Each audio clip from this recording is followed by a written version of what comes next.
أشهد أن لا إله إلا الله وحده لا شريك له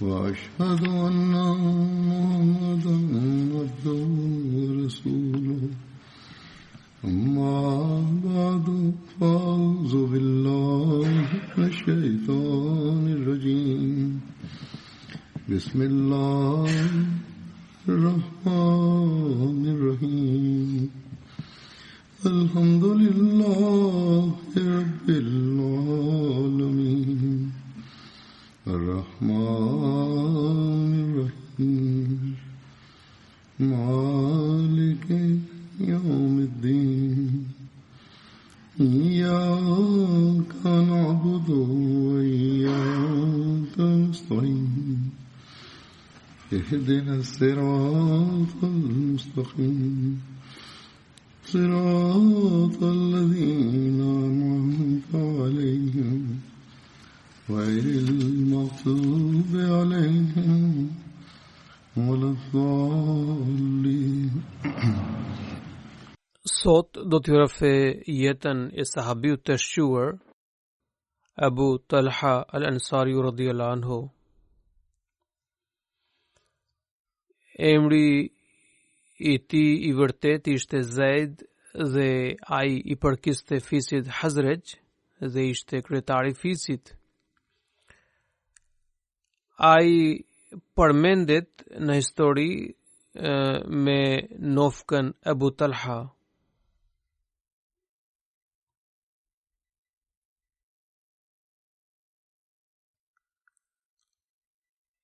Emri i babait të tij ishte Sahl ibn Aswad dhe nana quhej Ubada binte Malik. Abu Talha kishte bërë bejt në kohën e beslidhjes së dytë të Aqabas në dorën e të dërguarit të Allahut sallallahu alaihi wasallam. Ai shoqëroi të dërguarin e Allahut sallallahu alaihi wasallam në të gjitha betejat e rëndësishme si Bedr e të tjera. I dërguari i Allahut sallallahu alaihi wasallam kishte vendosur lidhjen e tij vëllazërore me Abu Ubaida ibn Jarrah radhiyallahu anhu. Kur ky i fundit kishte mbritur në Medinë pas hijretit nga Mekka. Abu Talha kishte ngjyrë gështenje dhe kishte një shtat mesatar. Ai kur nuk u interesua për të lyer flokët apo mjekrën gjatë gjithë jetës. Enesi ishte djali i gruas së Abu Talhait me burrin e parë. Më parë Umm Sulaim ishte e martuar me Malik ibn Nadhr dhe pas vdekjes së tij ajo u kurorëzua me Abu Talhain. Nga kjo martes linden Abdullahu dhe Umeri. Sipas Enesit radhiyallahu anhu, Abu Talhai kishte lypur dorën e Umme Sulejmes, por ajo ju përgjigj, pasha Allahun, pra i tha, pasha Allahun, unë nuk mund t'ju refuzoj martesën, vetëse jeni idhujtar, ndërsa unë jam muslimane. Pra, për të vetmin arsye që ajo i refuzoi martesën ishte që ai ishte idhujtar ndërsa ajo ishte muslimane. Prandaj i tha që unë nuk ju kërkoj asgjë në meher, por që të pranoni Islamin. Ky transmetim gjendet në Sunan An-Nasai. Abu Talha i përqafoi Islamin. Thabit radhiyallahu anhu kishte thënë që nuk kishte njohur asnjë grua e cila kishte marrë një mehr kaq të çmuar e të ndershëm siç ishte mehri i Umme Sulejmës. Abu Talha mori pjesë në betejën e Bedrit me të dërguarin e Allahut sallallahu alaihi wasallam.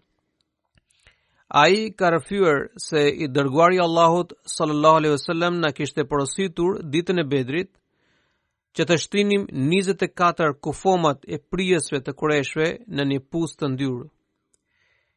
I dërguari Allahut sallallahu alaihi wasallam kishte praktik se pas fitores mbi kundërshtarin në luftë, ai qëndronte në fushë beteje për 3 net. Në ditën e tretë pas luftës së Bedrit, i dërguari Allahut sallallahu alaihi wasallam porositi për t'i vënë samar devës së tij. Pastaj i dërguari Allahut sallallahu alaihi wasallam u ngrit për të shkuar diku. Sahabat gjithashtu e shoqëruan nga që mendonin se ai duhet të kishte një qëllim të saktuar. Profeti sallallahu alaihi wasallam hetsi derisa mbriti te muri që e rrethonte pusin në të cilin gjendeshin trupat e 24 mosbesimtarve. Profeti zuri të thërriste ata një nga një me emrat e tyre, se o filan biri filanit, o filan i biri filanit, a nuk do të ishit lumtur? A nuk do të ishit të lumtur nëse i bindeni Allahut dhe të dërguarit të tij? Lavdi Allahut se na ka përmbushur premtimin që na kishte bërë. A ju ka përmbushur gjithashtu premtimin që ju kishte bërë juve?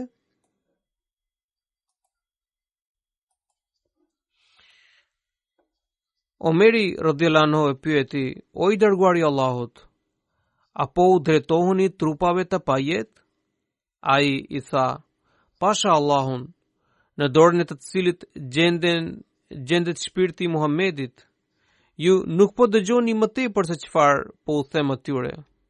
Pra, fjalët e mia po u përcjell Allahu dhe njofton për përfundimin e tyre të keq." Enesi radhiyallahu anhu transmeton se në luftën e Uhudit, pas sulmit të papritur të mosbesimtarve, muslimanët ishin shpërndar dhe ishin larguar nga i dërguari i Allahut sallallahu alaihi wasallam.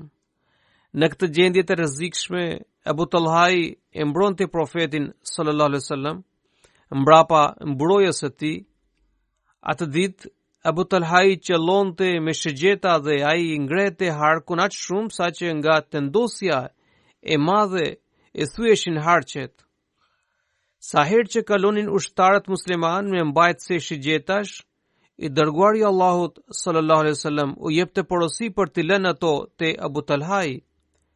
Sa herë që i dërguari i Allahut sallallahu alaihi wasallam ngrinte kokën për të parë rreth e qark, Abu Talhai i thoshte: "Bi abi anta wa ummi ya Rasulullah, la tashrif yusibka sahmun nahri duna nahrik." Ju u fliofshin babaj dhe nëna ime. Ju lutem, mos e ngrini kokën, se do t'ju godas ndonjë shigjet. Gjoksi im qëndron para gjoksit tuaj.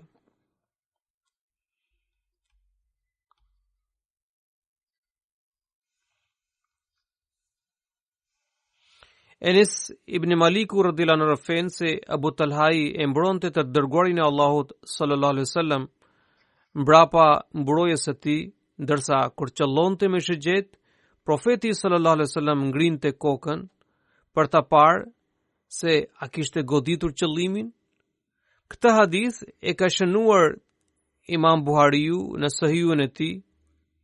Si pas një transmetimi tjetër, Abu Talhai përciton të këto vargje në luftën e Uhudit: "Nafsi li nafsika al-fidai wa wajhi li wajhika al-waqai." U fljoft jeta ime për jetën tuaj dhe fytyra ime për fytyrën tuaj të ndritur. Enes ibn Maliku rëfen se i dërguari Allahut sallallahu alaihi wasallam i kishte thënë Abu Talhait për të gjetur dikë prej djemve të tij i cili mund të shoqëronte gjatë udhës së Hajberit. Abu Talhai më bëri të ulesha pas tij mbi deve dhe më soli te i dërguari Allahut sallallahu alaihi wasallam. Atëherë isha ende i mitur dhe po i afrohesha moshës madhore, unë i shërbeja të dërguarit të Allahut sallallahu alaihi wasallam. Sa herë që zbriste, ai bënte këtë lutje: Allahumma inni a'udhu bika min al-hammi wal-hazan wal-'ajzi wal-kasal wal-bukhli wal-jubn wa dhala'i ad-dayn wa ghalabati ar-rijal. O Allah, më mbrojë nga brenga e shqetësimi. O Allah, më mbro nga brenga e shqetësimi, më mbro nga paftësia e përtatësia, më mbro nga frika e kopratësia, më mbro nga ngarkesa e borxhit dhe nga pushtimi i njerëzve. Në Buhari gjendet një transmetim tjetër, të cilin e ka rrëfyer Enes ibn Maliku radhiyallahu anhu. Ai ka thënë se kur i dërguari Allahut sallallahu alaihi wasallam e mbriti në Medinë, nuk kishte askën që mund t'i shërbente atij. Abu Talhai më mori për dorë dhe u dolëm dhe dolëm para tij dhe i tha Abu Talhai: O i dërguari Allahut, Enesi është një djalë i zgjuar dhe ai do t'ju shërbej. Kështu unë e shoqëroja të dërguarin e Allahut sallallahu alaihi wasallam në udhtim e në qëndrim. Profeti sallallahu alaihi wasallam kur nuk më ka pyetur për ndonjë punë që kisha bërë, se përse i bëra në atë mënyrë, po ashtu nuk më qortoi asnjëherë për ndonjë detyrë të pakryer, se përse nuk e kisha realizuar. Enes ibn Maliku gjithashtu ka rrëfyer se një herë i dërguari Allahut sallallahu alaihi wasallam po kthehe nga Usfani. Ai ishte hipur në deve, kurse bashortja e tij, Safie binte Huyye, ishte ulur mbrapa tij. Duke ecur, deveja hasi një pengesë u rrëzua për tokë bashkë me ata dy. Abu Talhai, i cili gjithashtu po udhtonte, zbriti me një herë nga deveja dhe tha: O i dërguari Allahut, u bofsha kurban për ju. Profeti e porositi: së pari kujdesu për gruan, pra për Hazret Safien radhiyallahu anha. Abu Talhai mbështolli fytyrën e vet dhe ju afrua Safies dhe pastaj atë copë pëlhure vuri mbi të. Pastaj ja rregulloi deven dhe ata i hipën sërish. Pas kësaj ngjarjeje ne krijuam një hallk rreth të qark të dërguarit të Allahut sallallahu alaihi wasallam derisa mbritëm në kodrën afër Medinës. Në atë moment i dërguari Allahut sallallahu alaihi wasallam u shpreh: Aibuna taibuna abiduna li rabbina hamidun. Ne jemi ata që kthehen, që pendohen e adhurojnë Allahun dhe Zotin ton e lavdrojmë. Ai vazhdoi të recitonte këto fjalë derisa mbriti në Medinë. Hazrat Kalifi Dyut radhiyallahu anhu gjithashtu ka përshkruar këtë ngjarje në vazhd të një teme në të cilën ai ka argumentuar për të drejtat e gruas në Islam. Ai shkruan: një herë i dërguari Allahut sallallahu alaihi wasallam po kthehe nga lufta e Hajberit. Ai ishte hipur në një deve ndërsa bashortja e tij, Safia, ishte ulur pas tij. Gjatë rrugës deveja kërciti dhe profeti dhe Safia të dy u rrëzuan për tokë. Deveja e Abu Talhai qëndronte mbrapa tyre, andaj ai me njëherë zbriti dhe shkoi me vrulla afër tyre. Ai i tha profetit: O i dërguari Allahut, u bofsha kurban për ju, a mos jeni vrar? I dërguari Allahut sallallahu alaihi wasallam i tha: Abu Talha, shko dhe kujdesu për gruan. Ai i përsëriti 2 herë këto fjalë. Abu Talhai ishte besniku dhe i dashur i profetit sallallahu alaihi wasallam dhe shpirti i tij brengose vetëm për atë. Dhe në atë moment nuk i shkoi ndërmend askush tjetër. Enesi radhiyallahu anhu rëfen se i dërguari Allahut sallallahu alaihi wasallam udhëhoqi sulmin ushtarak në Hajber. Atë ditë kemi falur namazin e sabahut, pasi që erdhëm fare pranë, kur akoma ishte errësirë.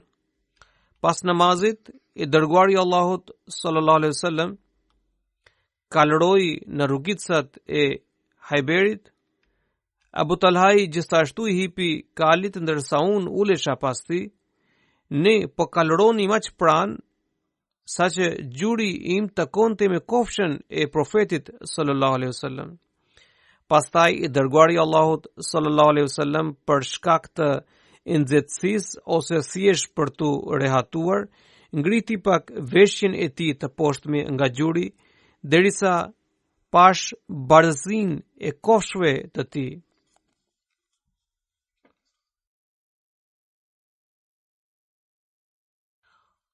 Kur hyri në fshat, ai deklaroi: Allahu Akbar, kharibat Khaybar, inna idha nazzalna bi sahatin qawmin fasa'a sabahul munzirin. Fasa'a sabahul munzirin. Allahu është më i madhi. U shkretua Hajberi. Kur ne vendosemi në oborin e atij popullit cili është paralajmëruar nga dënimi i Zotit, gdhin në gjendje shumë të keqe. Pra, ai popull gdhin në një gjendje shumë të keqe. I dërguari i Allahut sallallahu alaihi wasallam përsëriti këto fjalë 3 herë. Enesi radhiyallahu anhu ka shtuar se kur njerëzit dolën nga shtëpitë e tyre për të punuar, ata thanë se Muhamedi sallallahu alaihi wasallam ka ardhur, dhe disa shokë të tyre thoshin fjalën Hamis, domethënë me ushtrinë e tij. Enesi radhiyallahu anhu ka thënë se ne fituam Khayberin pas një lufte të ashpër dhe u tubuan robërit e luftës. Dahya Kalbi doli përpara dhe i tha profetit: O i dërguari i Allahut, ju lutem, më dhuroni një robëresh nga këta robër të luftës. Ai i tha: shko dhe merr një vajzë për tyre. Dahya zgjodhi Safien, vajzën e Huyejit. Një person shkoi te profeti dhe i tha: O i dërguari i Allahut, ju e keni falur Dahjes Safien bint Huyej, e cila është vajza e kryetarit të Kurezës dhe Nedhirit. Ajo është e denje vetëm për ju. E dërguari i Allahut sallallahu alaihi wasallam e urdhëroi që Dahja me gjithë Safien të paraqiten para tij. Ata i sollën Dahjen dhe Safien para tij. Dërguari i Allahut sallallahu alaihi wasallam i tha Dahjes që në vend të Safies i duhet të zgjidhte ndonjë vajzë tjetër. Pastaj i dërguari i Allahut sallallahu alaihi wasallam e liroi Safien dhe e mori për gruan. Thabiti radhiyallahu anhu e pyeti Enesin: O Abu Hamza, çfarë i kishte dhënë i dërguari i Allahut sallallahu alaihi wasallam Safies si mehr? Mehri ose prika është dhurata e kurorës që burri i jep gruas.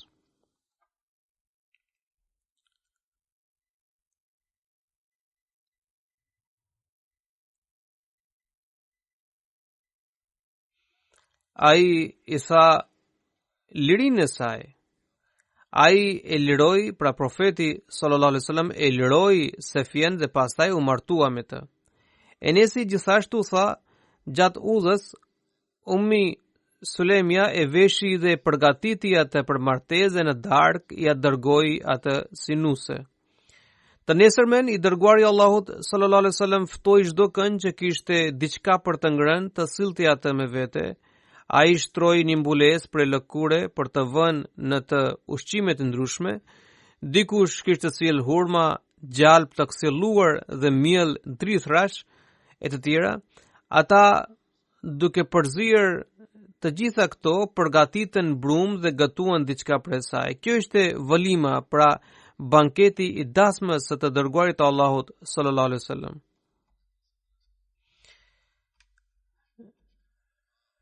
Në një transmetim tjetër përmendet se pas fitores së kështjellës në bazë të shortit, Safia bint Huyej i takonte Dahjes. Atëherë disa sahabë shkuan te profeti sallallahu alaihi wasallam dhe i thanë fjalë të mira dhe lavduan Safien para tij. Ata gjithashtu i thanë që në bazë të pozitës dhe gradas është e uzës që profeti ta zgjidhte atë për veten. Pastaj profeti sallallahu alaihi wasallam i dërgoi një mesazh Dahjes dhe e bleu Safien në këmbim të 7 skleverve. Ai ja dorëzoi atë Ummi Sulemes që të kujdesi për të dhe më vonë u martua me të. Enes ibn Maliku radhiyallahu anhu ka thënë se i dërguari Allahut sallallahu alaihi wasallam në ditën e luftës së Hunenit kishte thënë që çdo kush që do të mbyste ndonjë jo besimtar do të fitonte të drejtën e pronësisë mbi pasurinë e atij jo besimtari. Atë ditë Abu Talhai kishte vrarë 20 jo besimtar dhe pronësoi pasurinë e tyre. Duke parë një hanxhar te Umme Sulemja, Abu Talhai e pyeti: "O Umme Suleme, çfarë është kjo?" Ajo i tha: "Pasha Allahun, kam ndërmend që me këtë hanxhar ti qaj barkun jo besimtarit nëse ai më del përpara."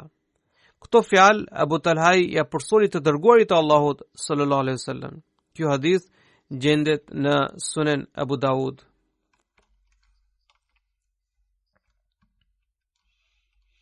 Enesi radhiyallahu anhu ka rrëfyer se zëri i Abu Talhait në ushtri mbi zotronte një xhamat të tërë. Në transmetimet e tjera në vend të xhamatit janë përdorur fjalat mi'atu rajulin, 100 veta, ose alfu rajulin 1000 veta. Abu Talhai radhiyallahu anhu ndroi jetë në Medinë në vitin e 34 të Hijretit në moshën 70 vjeçare. Osmani radhiyallahu anhu kishte udhëhequr gjenazën e tij sipas banorëve të Basras. Abu Talhai kishte ndruar jetë gjatë një udhëtimi në det dhe që ishte varrosur në një ishull. Enesi radhiyallahu anhu ka thënë se në kohën e të dërguarit të Allahut sallallahu alaihi wasallam, për shkak të pjesëmarrjes në ekspeditat ushtarake, Abu Talhai nuk agjeronte vullnetarisht, pra për të ruajtur fuqinë e tij fizike. Enesi radhiyallahu anhu gjithashtu ka thënë që kur ndroi jetë i dërguari i Allahut sallallahu alaihi wasallam, unë gjithmonë e kam gjetur Abu Talhain në gjendje të agjërimit, përveç ditëve të bajrameve. Abu Huraira radhiyallahu anhu ka thënë që një herë një person erdhi te i dërguari i Allahut sallallahu alaihi wasallam. Profeti pyeti që nëse bashortet e tij kishin ndonjë ushqim për musafirin, por ato u përgjigjen se përveç ujit nuk kishin asgjë në shtëpi.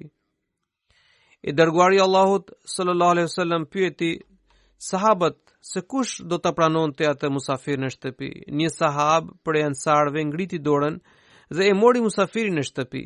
Kur mbriti në shtëpi, ai i tha bashortes për të gostitur bujarisht musafirin e të dërguarit të Allahut sallallahu alaihi wasallam. Ajo i tha se nuk kishin asgjë në shtëpi, përveç asaj që mezi do të mjaftonte fëmijëve. Ai i tha gruas se kur fëmijët i kërkojnë për të ngrënë darkë, ajo duhet t'i vinte në gjumë. Ai gjithashtu i tha për të përgatitur atë ushqim për musafirin dhe për të ndezur një qiri. Gruaja e rregulloi çdo gjë sipas porosisë së bashortit dhe shtroi ushqim në sofër. Musafiri tashme ishte ulur në sofër dhe ajo u ngrit kinse e rregullonte fitilin e qiririt dhe e shoi atë. Pastaj të dy burri dhe gruaja u shtiren gjoja po hanin bashkë me musafirin, por me të vërtet kaluan gjithë natën pa bukë. Kur ky sahab takoi të dërguarin e Allahut sallallahu alaihi wasallam në sabah, profeti i tha: "Sonte edhe Zoti ka qeshur për punën tuaj dhe më ka shpallur këtë ajet: Wa yu'thiruna ala anfusihim walau kana bihim khasasa wa man yuqa shuhha nafsihi fa ulaika humul muflihun." Ata u jepnin e përsi të tjerëve se sa vetes, edhe pse ata vetë janë nevojtar. Kushdo që ruhet nga lakmia vetvetes, me siguri që do të jetë fitues.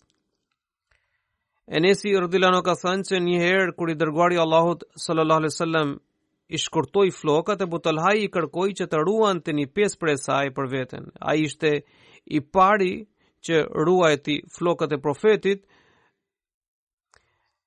Një herë Abu Talhai i tha bashortes së tij Umme Suleme se kishte dëgjuar zërin e ulët të dërguarit të Allahut sallallahu alaihi wasallam dhe i duke se profeti është i uritur.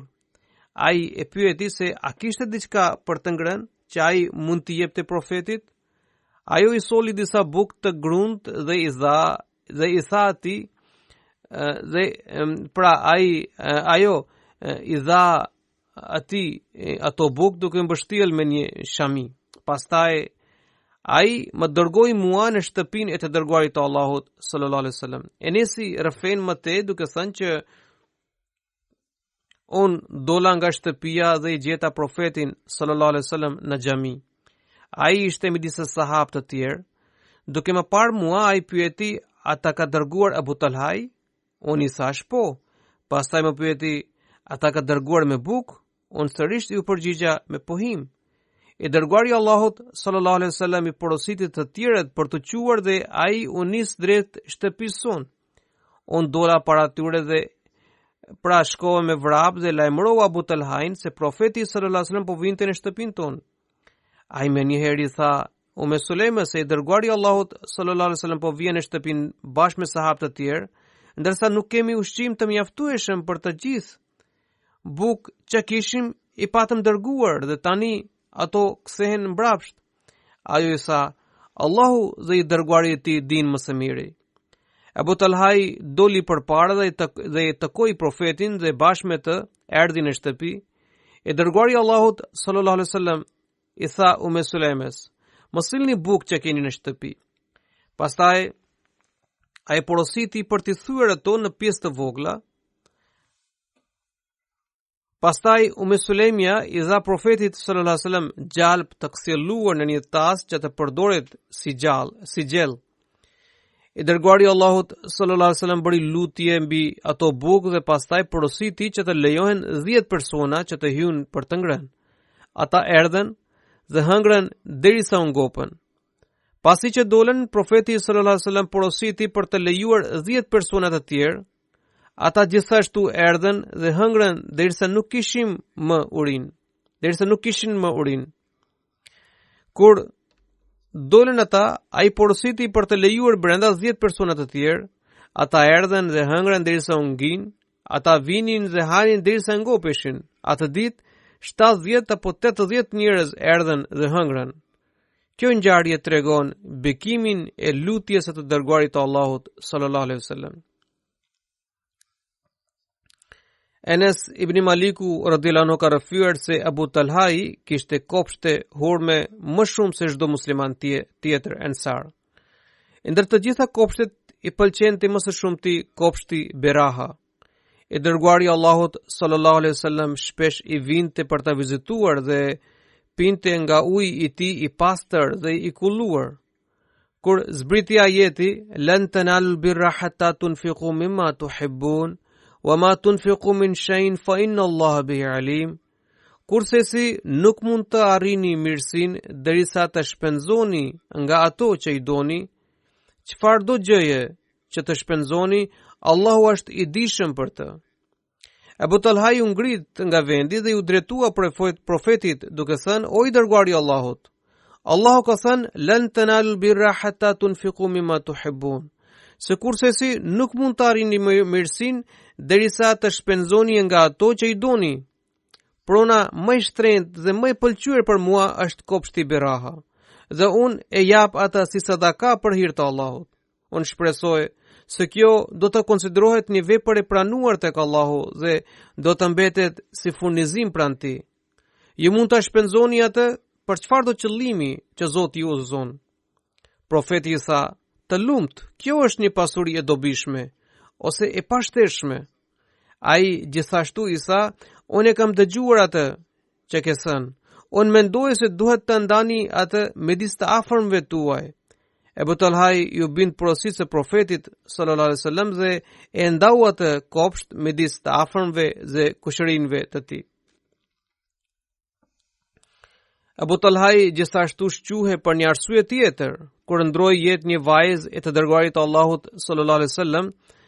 Ai, sipas porositës së profetit, kishte zbritur në varrin e saj dhe kishte ulur kufomën e saj brenda.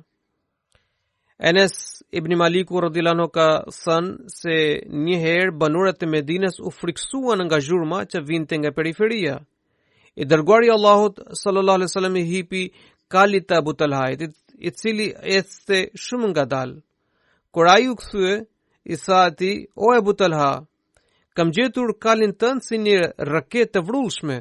Pas asaj dite, askush nuk mund të parakalonte atë kal. Enesi radhiyallahu anhu ka rëfyer se i dërguari i Allahut sallallahu alaihi wasallam shoqërohej me ne dhe mbante një lidhje të ngrohtë. Ai shpesh thoshte vëllait tim të vogël: "O Abu Umair, çfarë ka bër në vejeri?" Vëllai im mbante një harabel i cili në gjuhën arabe quhet nuwer. Kur ngordhi harabel, vëllai im gjithmonë pikëllohej për të. I dërguari i Allahut sallallahu alaihi wasallam për të lehtësuar dhimbjen e pyeste: "A ka fluturuar ai apo ka ngordhur?" Shpeshherë koha e namazit e gjentit të dërguarin e Allahut sallallahu alaihi wasallam në shtëpinë tonë. Ai na thoshte për të shtruar dyshekun mbi të cilin ai ule, kështu ne e shtronim dhe e pastronim ndërsa ai qohej për namaz, ndërsa ne faleshim pas tij.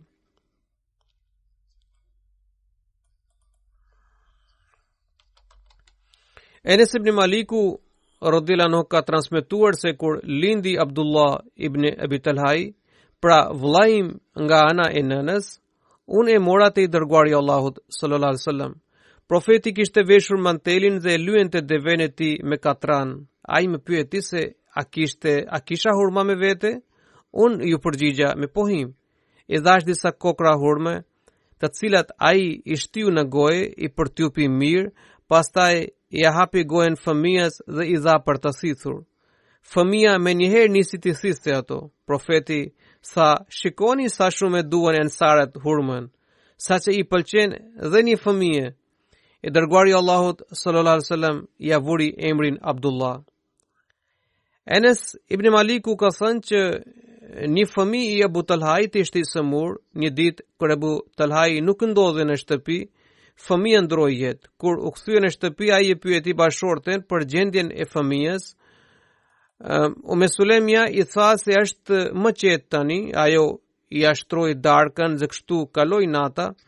Të nesërmen ajo i njoftoi se fëmija kishte ndruar jetë dhe i tha për ta varrosur atë. Abu Talhai shkoi në mëngjes te i dërguari i Allahut sallallahu alaihi wasallam dhe i dha lajmin e dhimbshëm. I dërguari i Allahut sallallahu alaihi wasallam u lut për të dhe pastaj i lindi një djalë. Hazrat Kalifi Dyut radhiyallahu anhu ka rrëfyer këtë ngjarje duke thënë që për besimtarin sakrifica e jetës nuk vlen as pak. Pra nuk është diçka e madhe. Njerëzit kanë bërë polemik lidhur me poetin indian Ghalib se a pinte alkool apo jo. Unë kam lidhjen fare fisnore me të dhe kam dëgjuar nga gjyshet dhe hallat e mia se ai pinte alkool. Ndonë se pinte alkool, ai ka thënë: "Jan di hui usi ki thi, haq to ye hai ki haq ada na hua." Jetën që i patëm dhënë, na ishte dhuruar prej tij. Me të vërtetë nuk është përmbushur detyra siç duhet. Prandaj, nëse dikush sakrifikon jetën duke zbatuar porosinë e tij, me të vërtetë nuk pas ka bërë ndonjë sakrificë të jashtëzakonshme.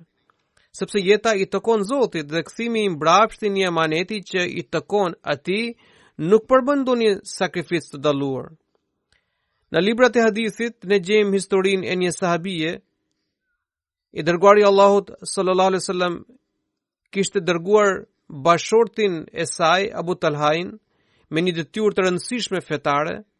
Fëmia e tij ishte i sëmur dhe natyrisht ai ishte i shqetësuar lidhur me gjendjen e tij, por fëmia e tij kishte ndruar jetë gjatë kohës që ai shërbente jashtë. Nëna vuri një copë pëlhure mbi trupin e pajet, ndërsa vetë u përgatit dhe u parfumua për të pritur bashortin me një kuraj të madhe. Bashorti sa hyri në shtëpi e pyeti për gjendjen e fëmijës. Ajo ju përgjigj se ai po prehet me qetësi. Ai, pra bashorti, hëngri buk, u shtri në krevat dhe kreu marrëdhëniet bashortore. Pastaj gruaja i tha bashortit se donte të pyeste diçka. Nëse dikush i jep dikujt diçka për të ruajtur si emanet dhe i kërkon pas një kohe të caktuar, a i duhet t'ia kthejë atij atë sen apo të refuzojë? Burri u përgjigj se vetëm një budalla mund ta ngurojë në kthimin e një emaneti. Gruaja e pyeti prap: por a nuk do të ketë keqardhje se po kthen amanetin? Burri tha, pse duhet të brengoset ai, kur ajo gjë nuk I takonte atij? Gruaja I tha, atëherë dua të them se fëmia ynë, që ishte një amanet për Zotit, ai na ka marrë. E tillë ishte forca dhe kuraja e grave të aso kohe. Prandaj sakrifica e jetës nuk mban ndonjë vlerë të madhe në sytë e besimtarit. Pastaj e dërguari Allahut sallallahu alaihi wasallam u lut për të dhe Allahu e bekoi me një djalë. Zoti I dhuroi kaq shumë mirësi saqë sipas rrëfimit të një sahabiu ansar, Abu Talhai kishte 9 djem dhe të gjithë ishin hafizat e Kuranit. Asimi Ahvali ka rrëfyer se kishte parë tasin e të dërguarit të Allahut sallallahu alaihi wasallam të Enesi. Tasi ishte I gjerë dhe I bukur për e drurit, a ishte I krisur, prandaj Enesi e kishte ngjitur me argjend. A I rëfente se I kishte dhënë shpesh të dërguarit të Allahut sallallahu alaihi wasallam ujë në atë tas. Ibn Sirini ka thënë që tasi ishte lidhur me tel hekuri, Enesi kishte dëshirë për të zvendësuar atë me tel argjendi apo floriri, por Abu Talhai e ndaloi për ndonjë ndryshim dhe porositi për të lënë atë në gjendjen e tij origjinale, siç e kishte bërë I dërguari I Allahut sallallahu alaihi wasallam. Enes ibn Maliku ka rrëfyer se një herë po u shërbej Abu Talhait, Abu Ubaida ibn Jarrah dhe Ubay ibn Kabit me alkoolin për e hurmës. Ndërkohë dikush lajmëroi se pirja e alkoolit tashmë është ndaluar. Sa e dëgjoi lajmërimin, Abu Talhai I dha urdhër Enesit për të thyer shtambat e alkoolit. Ai menjëherë zbatoi urdhrin dhe I theu shtambat duke goditur me një gur.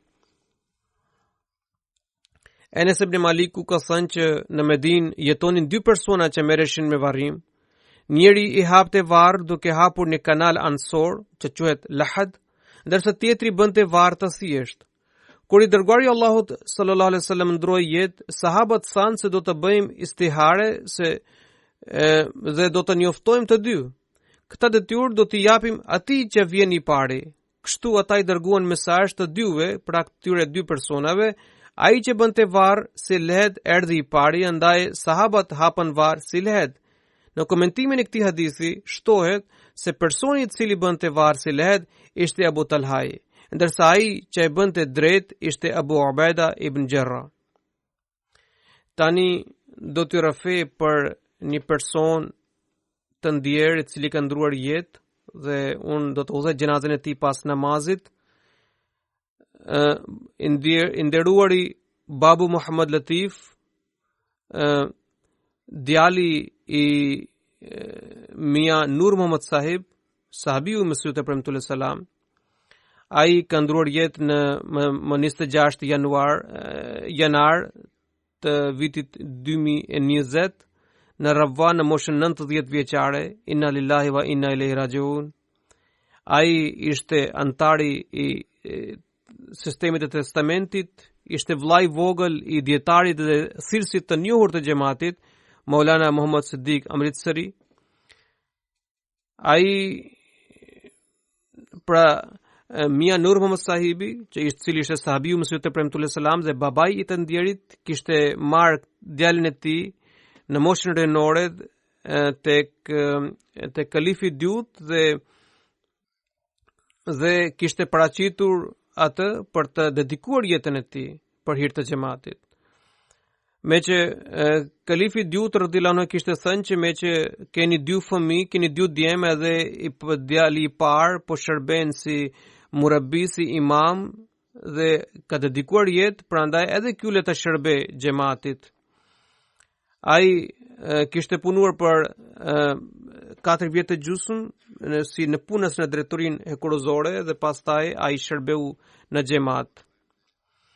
Kishte shërbyer në gazetën të përditshme Al Fazl dhe pastaj nga viti 1961 shërbeu si shkrues në zyrën e sekretarit personal. gjatrivi të vetë fundit të kohës së kalifit të dytë, ai shërbeu si në zyrën e sekretarit personal dhe pastaj punoi dhe shërbeu edhe në gjatë kohës së kalifit të tretë, ndërsa ai shërbeu edhe në Rabua në kohën e kalifit të katërt rahimullah alej, po ashtu në Londër. Dhe nga ai shërbeu atje deri në vitin 2014. Ai ka shërbuar 62 vjet në xhamat dhe për 53 vjet ka shërbuar në zyrën e sekretarit personal. Ai ishte shumë i aftë dhe punonte me një përkushtim dhe një metodë me një mënyrë sistematike. Ai gjithmonë kujdese për të përmbushur detyrat e ndryshme në zyrën e sekretarit personal, i duhet të bënte disa blerje dhe ai gjithmonë kujdese për të mbrojtur paratë e xhamatit. Ka lënë 5 vajza dhe një djalë. Djali i tij është misionar i xhamatit, është murabi, edhe ai po shërben këtu në Londër, një punonjës i zyrës së sekretarit personal Rana Mubarak sahib ka shkruar që ne kemi punuar bashkë për 32 vjet dhe gjithmonë ma ka uzuar në organizimin e takimit të këshillit të shuras. Ai më këshillonte se kur përballemi me vështirësi dhe probleme të ndryshme, përveç lutjes, do të kushtohemi akoma më shumë detyrës sonë në xhamat dhe Allahu me siguri do të na largojë çdo pengesë.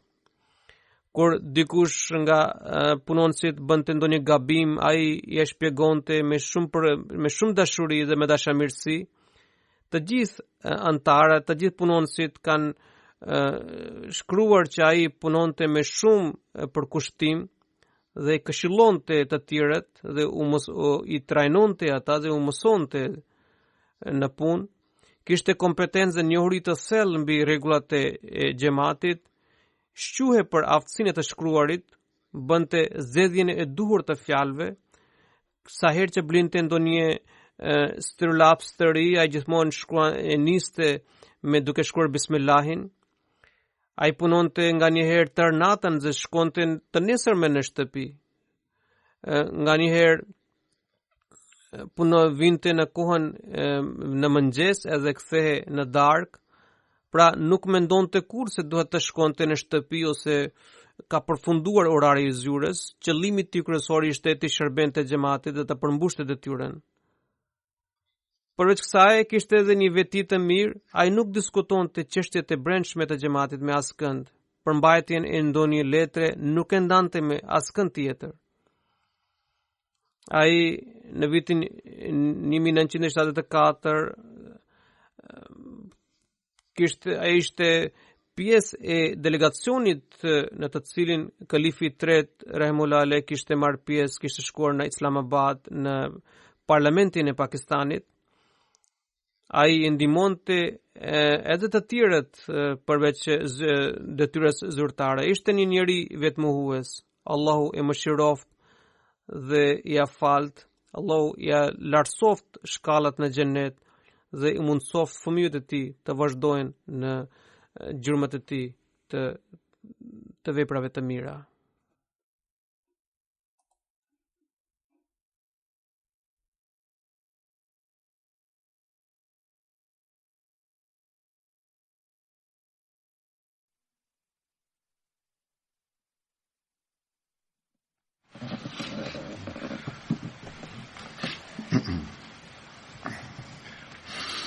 الحمد لله نحمده ونستعينه ونستغفره ونؤمن به ونتوكل عليه ونعوذ بالله من شرور أنفسنا ومن سيئات أعمالنا من يهده الله فلا مضل له ومن يضلل فلا هادي له